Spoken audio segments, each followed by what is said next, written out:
প্রশাসনের ডাকাতির কারণে আমরা জেল খেটেছি অনেকবার, ঠিক না ঠিক? প্রশাসনের এদেরকে দিয়েই গুন্ডামি করত বিগত সরকার, আমাদেরকে বিভিন্ন ভাবে হয়রানি করত। প্রশাসনের ভাইরা এখন ভালো হওয়ার চেষ্টা করেন, তারা হলে ছেলেরা কিন্তু রাজপথেই আছে। আমরা কিন্তু আন্দোলন যখন শিখেছি আর কারো দিকে আমাদের তাকানোর সময় হবে না। ভালো চলবেন, ভালো ব্যবহার পাবেন, উল্টা পাল্টা করবেন, একটা থাপ্পড় মেরে নামায়া দেব ইনশাআল্লাহ। আল্লাহ তৌফিক দান করুক। সিরিয়ার যেই খুনি, সিরিয়ার মুসলমানদেরকে যেই খুনি হত্যা করেছে, সেই খুনি আজকে পালিয়ে গেছে। গতকাল ওই আসাদ, এই কুত্তাটা, এটা হলো শিয়া ছিল, এটা পালিয়েছে দেশ থেকে। আল্লাহ যেন এই সব খুনিদেরকে সারা দুনিয়া থেকে বিতাড়িত করে দেয়। আরো জোরে বলেন আমিন। আমিন যারা বললেন না, খুনের গুনায় তুমি গুনাহগার হবা। খুনিকে যারা সাহায্য করবে, রাসূল বলেছেন তাদের কপালে কিয়ামতের ময়দানে লেখা থাকবে আই আসুন মির রাহমাতিল্লাহ, আল্লাহর রহমত থেকে সম্পূর্ণ নিরাশ। আমরা কোন খুনির সাথে থাকতে চাই না, কোন মূর্তি বানানোর সাথে থাকতে চাই না। আমরা চাই তৌহিদের পক্ষে, ঠিক না ঠিক? সমস্ত শক্তি দিয়ে বলেন তো আল্লাহু আকবার, আল্লাহু আকবার। বিগত সরকার এটা বলতে দিত না, ওরা বলতো এটা নাকি দলীয় স্লোগান। আমরাও তো দলীয় লোক, আমরা সব আল্লাহর দলের লোক, ঠিক না ঠিক? কোন মানুষের পচা দল আমরা করব না, কোন মদখোরের দলে থাকবো না, বেনামাজির দলে থাকবো না। রাজি আছো মুসলমান? হাত তুলে দেখা দাও। রানীর বন্দর, রাজার বন্দর কোথায়? রানীরাই তো ক্ষমতায় থাকে বেশি বাংলাদেশে, এই জন্য রানীর বন্দর। হ্যাঁ, উত্তরবঙ্গই তো দেশ চালাচ্ছে। ইসলামের বিজয় শুরু হবে উত্তরবঙ্গ থেকেই। আল্লাহ উত্তরবঙ্গকে ইসলামের বঙ্গ বানিয়ে দিন। বিগত 30 বছর বাংলাদেশ চালাচ্ছে কারা? উত্তরবঙ্গ। দুই বেডি আপনাদের বউ, আপনাদের কি বউ? আবার বৈষম্য বিরোধী আন্দোলনে যেটা প্রথম রক্ত দিয়েছে প্রিয় সাইদ, কোথায় বাড়ি? হ্যাঁ, রংপুরত বাহে, রংপুরেরই।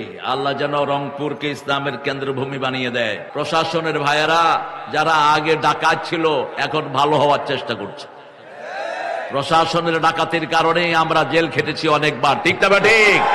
প্রশাসনের এদেরকে দিয়েই গুন্ডামি করত বিগত সরকার, আমাদেরকে বিভিন্ন ভাবে হয়রানি করত। প্রশাসনের ভাইয়েরা এখন ভালো হওয়ার চেষ্টা করেন, তারা হলে ছেলেরা কিন্তু রাজপথেই আছে। আমরা কিন্তু আন্দোলন যখন শিখেছি আর কারো দিকে আমাদের তাকানোর সময় হবে না। ভালো চলবেন, ভালো ব্যবহার পাবেন, উল্টা পাল্টা করবেন, একটা থাপ্পড় মেরে নামায়া দেব ইনশাআল্লাহ। আল্লাহ তৌফিক দান করুক।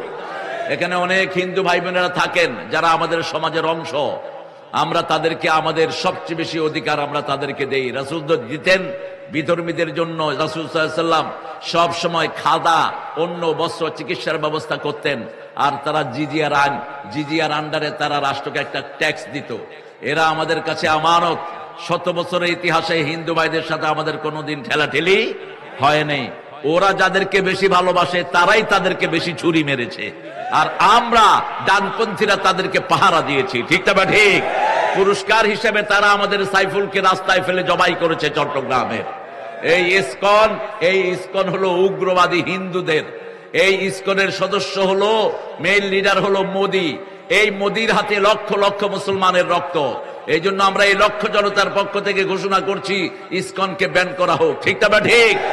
কোন উগ্রপন্থীদের সাথে আমাদের কোনো সম্পর্ক নাই।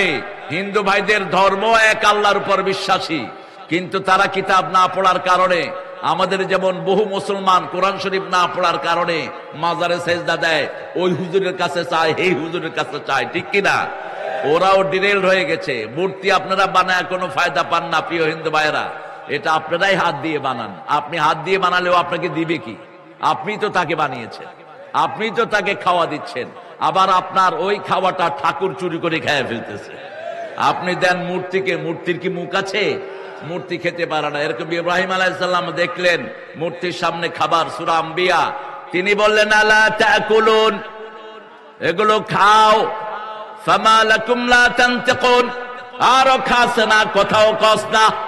বাপ ছেলেকে খাওয়া দিল, ছেলে খায়ও না, কথাও বলে না। এখন কি করা দরকার? কি করা? মায়ের ইব্রাহিম আলাইহিস সালাম কি করলেন? মায়ের দিলেন। একটা দুইটা দিতে সব মূর্তি শেষ। বাপ আসলো, নমরুদ আসলো, মান ফাআলা হাযা বিআলিহাতিনা ইয়া ইব্রাহিম, ও ইব্রাহিম কে করেছে এই কাজগুলো? ইব্রাহিম আলাইহিস সালাম বললেন, বাল ফাআলা কাবীরুহুম, ওই বুড়াটা করছে। এ নিজের দিকে ইশারা করলেন, বাল ফাআলা কাবীরুহুম। ওনার পাশে ছিল একটা বড় মূর্তি, ওটার ঘাড়ে কুঠার দেয়া ছিল। নমরুদ মনে করেছে ওই মূর্তি ভাঙছে। এবার নমরুদ বলছে, হাউলাই লা তানতিকুন ইব্রাহিম, তুমি জানো এরা কথা বলতে পারে? তিনি বললেন, উফিল লাকুম, আফসোস তোমাদের জন্য, আইফকান আলিহাতান দুনাল্লাহি তুরিদুন, তোমরা আল্লাহ ছাড়া কেন এমন ইলাহ বানিয়ে নিয়েছো? এক আল্লাহ আমাদেরকে খাওয়ায়, এক আল্লাহ আমাদেরকে পড়ায়, এক আল্লাহ আমাদের সবকিছু করে, তোমরা কেন মূর্তির সামনে যাও? আমাদেরকে খাওয়ান কে, পরান কে? রংপুরে ভালো ফলন দেন কে? বড় লিচু দিনাজপুরে দেন কে? চায়না নাম এটা রাখছে কে? আল্লাহ রাখছে। এরা যে কত ভালো মানুষ। আল্লাহ বুঝে আসমান থেকে এসে কইছে দিনাজপুরে লিচু হইলে চায়না নাম রাখো।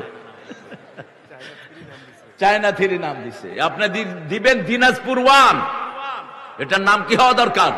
দিনাজপুর ওয়ান। কিসের চায়না থ্রি? ওই চায়নার উল্লুকের এগুলো তো চোখেও দেখে না।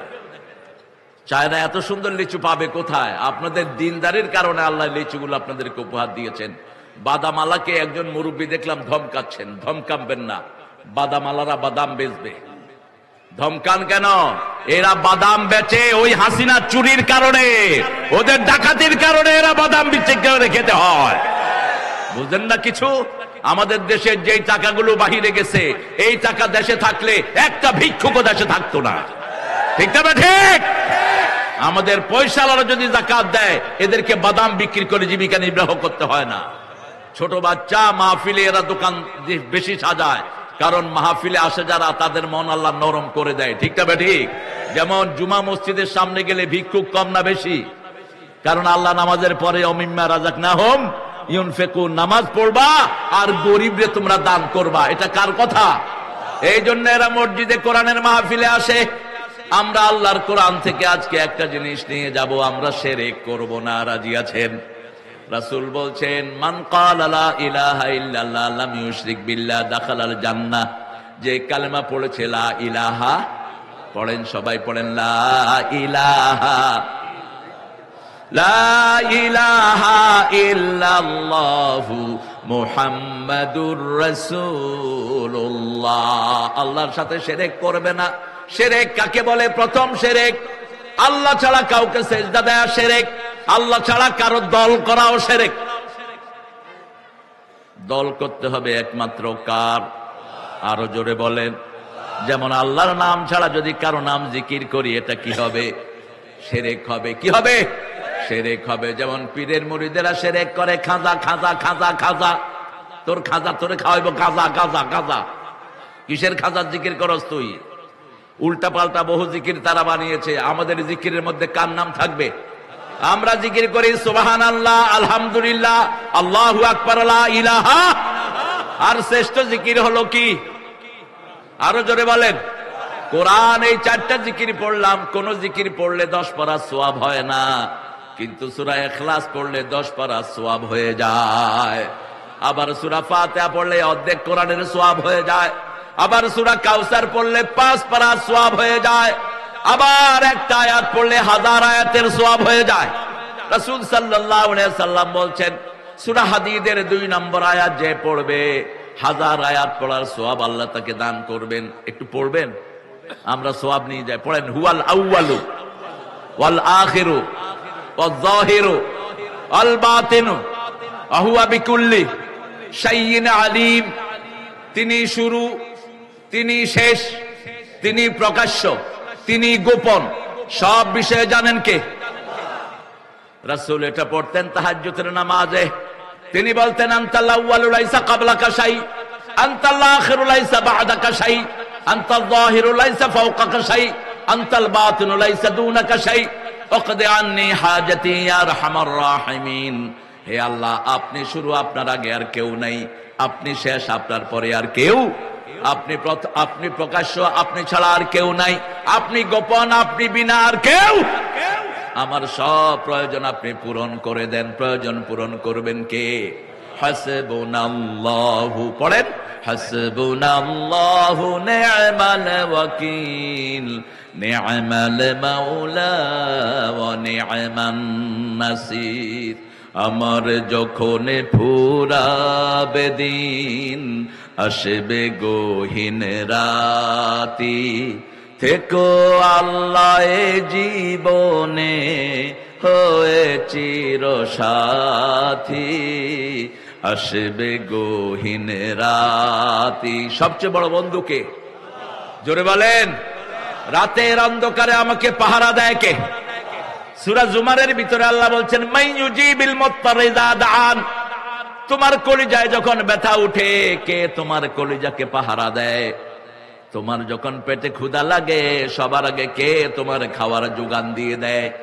তুমি যখন মায়ের পেটে ছিলা, মায়ের উদরের ভিতরে খাবার যোগান দিয়েছেন কে? সে আল্লাহ রাব্বুল আলামিন বলছেন, আল্লাহু আখরাজাকুম মিন বুতুনি উম্মাহাতিকুম লা তা'লামুনা শাইআ। সূরা নহলের ভিতরে আল্লাহ বলছেন, আল্লাহ তোমাকে মায়ের পেট থেকে বের করেছেন, তুমি কিছুই জানতে না, সবকিছু শিখিয়ে দিয়েছেন কে? সেই জন্য সেজদা দিব কাকে? আল্লাহ ছাড়া কারো ইবাদত করব? রাসূল 5 ওয়াক্ত নামাজে 2টা দোয়া সব সময় পড়তেন, 2টা আয়াত পড়তেন। তাকবীরে তাহরিমা বেদে এই আয়াত পড়তেন, রাহমাতাল লিল